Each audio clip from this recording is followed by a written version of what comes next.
था। इंतजार की घड़ियां लंबी रही, लेकिन जब पूरी हुई तो पूरा देश खुशियों से झूम उठा। सुबह घड़ी में जैसे ही 5:30 बजे चारों दरिंदों को एक साथ फांसी पर लटका दिया गया। फांसी के तख्ते पर लटकने से पहले निर्भया के दरिंदों के आखिरी शब्द क्या थे, निर्भया के कातिलों की आखिरी रात कैसे बीती, यह सब कुछ आपको बताएंगे। लेकिन सबसे पहले देखिए निर्भया की जीत की कहानी।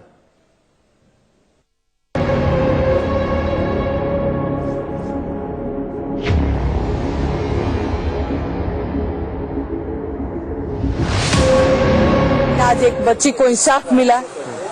आज का दिन, आज का जो निकलने वाला सूरज है,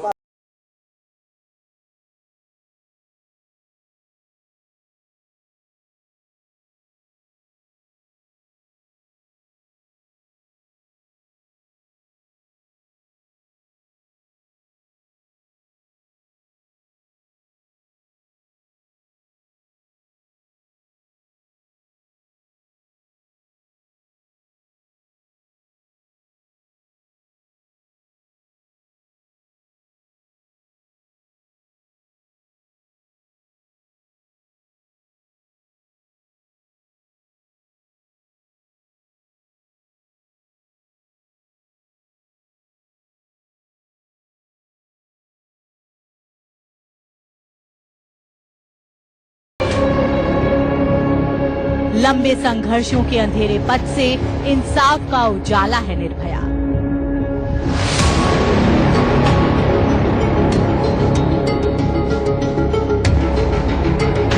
गुनाहगारों के लिए सबक है निर्भया, अपराधियों का खौफ है निर्भया।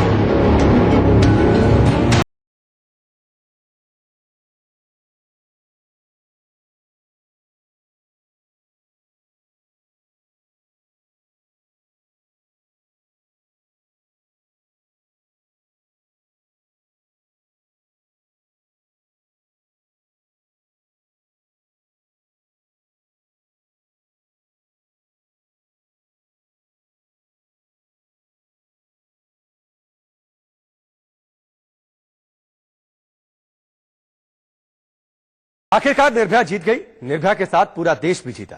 पूरे देश ने आज खुशियां मनाई। पूरे देश में जश्न का माहौल रहा। लेकिन यह जीत की लड़ाई इतनी आसान नहीं थी। वो शुरुआती सबूत जो दिल्ली पुलिस ने इकट्ठा किए, निर्भया का आखिरी बयान जो उसने दरिंदों के खिलाफ दिया था, ऐसी कई अहम कड़ियां रहीं जो निर्भया की जीत की कहानी में शामिल है।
हैवानियत के खिलाफ जिस तरह से सड़कों पर उतरी और समूचा देश एक लड़ी में आ गया, ये गुस्सा और नाराजगी सिस्टम के खिलाफ था। गुस्सा कि ये तस्वीरें पूरे देश के गुस्से और व्यवस्था को लेकर आक्रोश का गवाह बनी।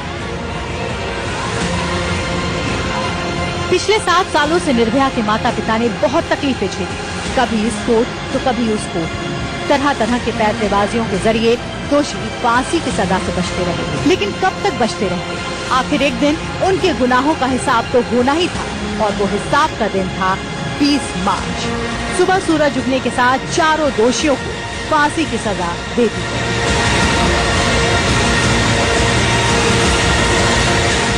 Bureau report, India news.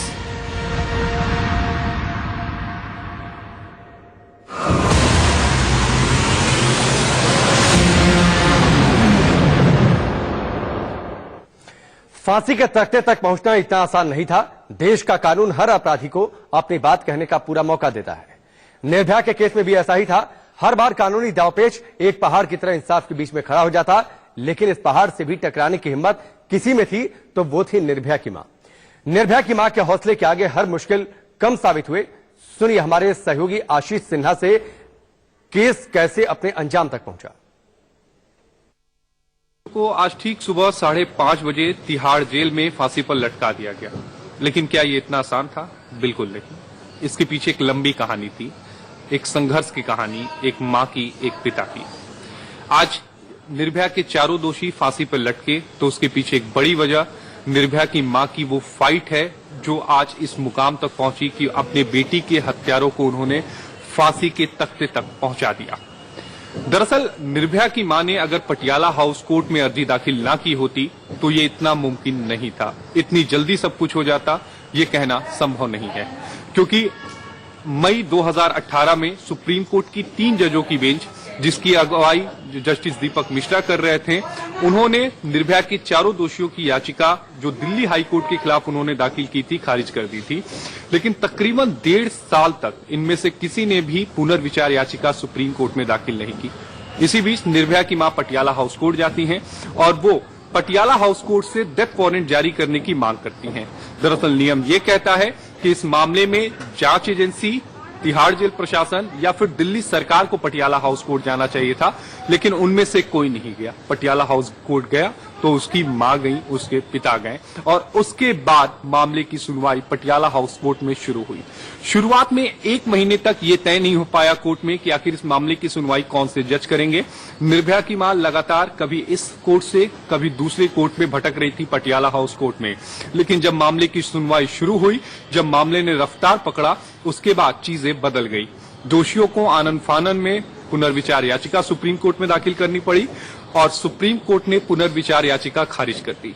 जनवरी की वो तारीख जब जनवरी फर्स्ट वीक में पटियाला हाउस कोर्ट ने चारों दोषियों के खिलाफ पहला डेथ वारंट जारी किया था। लड़ाई उसके बाद एक दूसरे चरण में शुरू हुई। दोषियों ने दया याचिका दाखिल की, फांसी रुक गई। एक नया डेथ वारंट फिर जारी किया गया, फिर उन्होंने दया याचिका दाखिल की, फिर डेथ वारंट रुक गया, फिर एक नई याचिका दाखिल की, डेथ वारंट रुक गया। टोटल 3 डेथ वारंट इस मामले में जो जारी किए थे पटियाला हाउस कोर्ट ने वो पोस्टपोन करने पड़े। लेकिन जो चौथा डेथ वारंट जारी किया था, जो 20 मार्च के लिए था यानी आज के लिए था, उस पर रोक नहीं लग पाई। कल की ही हम बात कर लें, कल सबसे पहले सुप्रीम कोर्ट में मामले की सुनवाई शुरू हुई ठीक 10:25 पर। जो क्यूरेटिव याचिका पवन ने दाखिल की थी वो खारिज होती है। उसके बाद दोषी पटियाला हाउस कोर्ट जाते हैं, पटियाला हाउस कोर्ट याचिका खारिज करता है। फिर मुकेश सुप्रीम कोर्ट आ जाता है, सुप्रीम कोर्ट मुकेश की याचिका खारिज करता है। उसके बाद अक्षय फिर सुप्रीम कोर्ट आ जाता है, वो राष्ट्रपति द्वारा दया याचिका खारिज करने के फैसले को चुनौती देता है, वो भी खारिज होती है।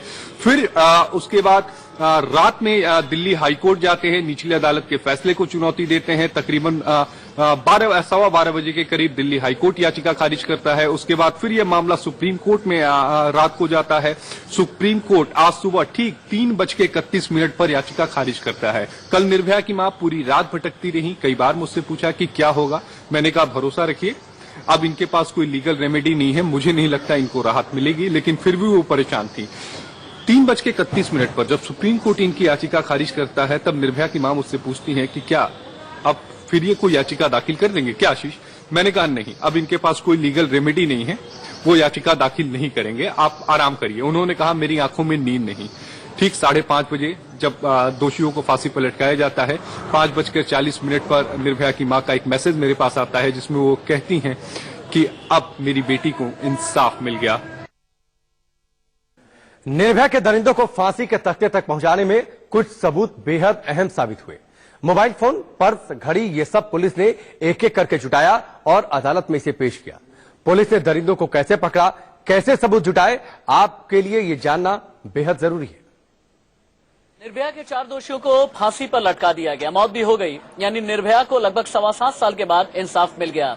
लेकिन क्या आप जानते हैं 16 दिसंबर 2012 को दरिंदगी को एक हद से बाहर जाकर के इन लोगों ने अंजाम दिया था और निर्भया के दोषी 4 नहीं बल्कि 6 थे। एक राम सिंह जिसकी अब मौत हो चुकी है क्योंकि उसने सुसाइड कर लिया था तिहाड़ जेल के अंदर ही, और एक नाबालिग था जिसे कुछ दिनों के बाद फिर छोड़ दिया गया। लेकिन 4 दोषियों को फांसी हो गई है।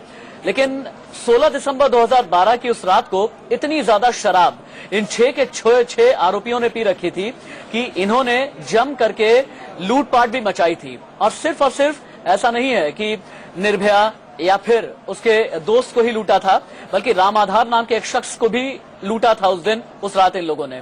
क्या क्या किसने लूटा, और देखिए आप कि राजस्थान के करौली तक लेकर के गए ये लोग लूटपाट का जो भी सामान था, दिल्ली की रविदास कॉलोनी में भी लेकर के गए, और इसके अलावा अक्षय ठाकुर बिहार के औरंगाबाद भी लेकर के गया। किसने क्या क्या लूटा ये आपके लिए जानना बेहद जरूरी है। एक एक करके आप आंकड़ा समझिएगा। राम सिंह जिसकी मौत हो गई, उसने निर्भया की मां आशा देवी का, चूंकि डेबिट और क्रेडिट कार्ड निर्भया ही रखा करती थी, उसने लूट लिया। और हाँ, सबसे बड़ी बात यह है कि सबसे ज्यादा दरिंदगी को अंजाम राम सिंह ने ही दिया था। निर्भया के कपड़े तक भी लेकर के चले गए थे ये लोग।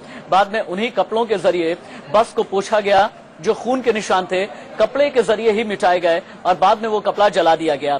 मुकेश सिंह, निर्भया के दोस्त का एक स्मार्टफोन था, वो लेकर के भाग गया और करौली राजस्थान में स्मार्टफोन बरामद किया गया। अक्षय ठाकुर बिहार के औरंगाबाद का रहने वाला था। अक्षय ठाकुर ने निर्भया के दोस्त की चांदी और सोने की अंगूठी लूटी और उसके बाद औरंगाबाद से उसे बरामद किया गया था। विनय शर्मा निर्भया के दोस्त के जूते तक भी लेकर के चला गया और निर्भया का नोकिया का मोबाइल फोन था वो भी लेकर के चला गया। और दिल्ली की ही रविदास कैंप आरके पुरम में ये कॉलोनी है, वहां से ये बरामद किया गया। पवन गुप्ता निर्भया के दोस्त की सोनाटा घड़ी लेकर के चला गया। इसके अलावा 1000 रुपए भी लूट करके चला गया और जो नाबालिग दोषी था उसने 11 रुपए लूटे थे। इसका मतलब यह है कि ये धुत नशे में थे, नशे में चूर थे और इसके अलावा इन्होंने जम करके लूटपाट को भी अंजाम दिया था। इन्हें यह नहीं पता था कि कितनी बड़ी दरिंदगी को अंजाम ये दे रहे हैं, लेकिन आज अपने किए के अंजाम तक ये सारे गुनहगार पहुंच चुके हैं। तो ये वो सबूत थे जिनके सहारे उन्हें उनके अंजाम तक दोषियों को पहुंचाया गया। फांसी के बाद माहौल क्या था, फांसी के बाद देश में बदलाव क्या आएगा, ये सब कुछ भी जानना बेहद जरूरी है। 2020 वक्त सुबह 5:30 बजे। ऐतिहासिक दिन, ऐतिहासिक तारीख। ऐतिहासिक इसलिए क्योंकि देश में पहली बार हुआ जब 4 दोषियों को एक साथ फांसी के फंदे पर लटका दिया गया। आमतौर पर ऐसी तस्वीरें कभी देखने को नहीं मिलती, लेकिन आज की सुबह बहुत कुछ कह रही थी, बहुत कुछ समझा रही थी, संदेश दे रही थी। तिहाड़ में जब चारों दोषियों को, निर्भया के 4 दोषियों को एक साथ फांसी के फंदे पर लटकाया गया, वक्त 5:30 मुकर्रर था। ठीक 5:30 के बाद तिहाड़ के बाहर जो लोग जमा थे उन्होंने शोर मचाना, ताली बजाना शुरू कर दिया। ये तस्वीरें खुशी के इजहार की थी। ये तस्वीरें थी कि 7 साल 3 महीने 4 दिन के सब्र के बाद जब फैसला हुआ, फैसले पर इम्प्लीमेंट किया गया, चारों दोषियों को फांसी पर लटकाया गया, तो खुशी देखते ही बन रही थी। जैसे ही 5:30 के आगे घड़ी की सुइयां टिक टिक करके बढ़ने लगी, औपचारिक पुष्टि नहीं की गई थी, अधिकारियों की तरफ से कुछ कहा नहीं गया था, ये अंडरस्टूड था। लोगों ने जाना कि 5:30 हो चुके हैं, मतलब फांसी के फंदे पर चारों दोषी झूल चुके हैं, और फिर अपने अपने तरीके से इस खुशी का इजहार किया जाने लगा। जोर से तालियों की गड़गड़ाहट की गूंज तिहाड़ के बाहर सड़क पर सुनाई दे रही थी। मां आशा देवी, पिता बद्रीनाथ भी इस पल का बेसब्री से इंतजार कर रहे थे और बेसब्री से इंतजार निर्भया की वकील को भी था। सीमा कुशवाहा इस पल का बेसब्री से इंतजार कर रही थी, क्योंकि एक लंबी लड़ाई, तपस्या इन लोगों ने भी पूरी की है और तपस्या का फल भी इन्हें मिला। जब फांसी की खबर आई तो खुशी से आंसू छलक पड़े। मां ने तो कह दिया कि निर्भया दिवस के रूप में इस दिन को मनाया जाए। आज इस देश की बेटियों की जीत हुई है। पिता भी बोले डबडबाई आंखों से कि देश की बेटियों के नाम आज का दिन मैं करता हूं। सीमा कुशवाहा बेहद खुश दिखाई दी जब सभी ने साथ में विक्ट्री का साइन दिखाया और तपस्या का फल भी इन्हें मिला। जब फांसी की खबर आई तो खुशी से आंसू छलक पड़े। मां ने तो कह दिया कि निर्भया दिवस के रूप में इस दिन को मनाया जाए। आज इस देश की बेटियों की जीत हुई है। पिता भी बोले डबडबाई आंखों से कि देश की बेटियों के नाम आज का दिन मैं करता हूं। सीमा कुशवाहा बेहद खुश दिखाई दी जब सभी ने साथ में विक्ट्री का साइन दिखाया तो समझ में आया कि इंसाफ होता है देर से ही सही। कानून सबसे ऊपर है, संविधान सबसे ऊपर है और अगर सब्र से इस लड़ाई को लड़ा है तो फल आज सबके सामने है। जब अदालतों में रात भर सुनवाई चलती रही, एक के बाद एक याचिकाएं खारिज होती रही, मां आशा देवी जाग रही थी, पिता बद्रीनाथ जाग रहे थे, लेकिन साथ ही में जाग रहा था पूरा देश और देश के साथ साथ निर्भया का गांव बलिया, जहां पर बाबा, चाचा, न सिर्फ परिवार के लोग बल्कि पूरा गांव इंतजार कर रहा था। आज निर्भया के इंसाफ का दिन है। ढोल, मंजीरे, इन सब की थाप पर जैसे ही फांसी की खबर मिली, खुशी से लोग झूम उठे। दादा ने तो ये तक कह दिया कि होली मनाई नहीं थी, लेकिन हाँ, आज होली हम मनाएंगे। न सिर्फ होली बल्कि होली, दिवाली, विजयदशमी, आज सभी की तस्वीरें एक साथ नजर आई जब निर्भया के दोषी फांसी पर लटके। सुकून न सिर्फ आशा देवी, बद्रीनाथ या फिर सीमा कुशवाहा के चेहरे पर नजर आया, बल्कि वो सुकून, वो संतुष्टि देश भर की तमाम महिलाओं के चेहरे पर भी नजर आई। देश की एक बड़ी आबादी के चेहरे पर नजर आई जो इंतजार कर रहे थे कि निर्भया के दोषियों को सजा मिले और एक सख्त संदेश देश में जाए कि बेटियों के साथ अगर दरिंदगी हुई, बहनों के साथ अगर इस तरीके का सलूक हुआ तो देश का कानून बहुत मजबूत है, सजा देने के लिए तत्पर है और हाँ, सजा मिलती जरूर है। वक्त यहां पर ब्रेक का, जल्द वापस लौटते हैं।